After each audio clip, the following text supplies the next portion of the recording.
Hello friends, this is DSR with morning news. First headlines. పల్లెల్లో ఓట్ల పండుగ, స్థానిక ఎన్నికలకు షెడ్యూల్ రిలీజ్. మొత్తం 5 విడతల్లో నిర్వహణ. October 9, 11 notification, 23, 27 polling, November 11 result.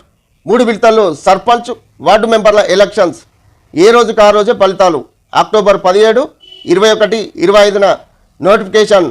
October 31, November 4, 8 polling. పల్లెల్లో ఎన్నికల పోరు షురువైంది. స్థానిక ఎన్నికల షెడ్యూల్ను రాష్ట్ర ఎన్నికల సంఘం విడుదల చేసింది. మొత్తం 5 విడతల్లో ఎన్నికలు నిర్వహించనున్నది. తొలుత పార్టీ గుర్తుపై జరిగే ఎంపీటీసీ, జెడ్పీటీసీ ఎలక్షన్లు 2 విడతల్లో నిర్వహిస్తుండగా ఆ తర్వాత 3 విడతల్లో సర్పంచ్, వార్డు మెంబర్ల ఎన్నికలు పెట్టనుంది. స్థానిక ఎన్నికల ప్రక్రియ అక్టోబర్ 9 ప్రారంభమై నవంబర్ 11 ముగుస్తుంది. ఈ మేరకు రాష్ట్రంలో 31 జిల్లాల్లో 565 మండలాలకు సంబంధించి స్థానిక ఎన్నికలకు షెడ్యూల్ను రాష్ట్ర ఎన్నికల సంఘం కమిషనర్ రాణి కుముదిని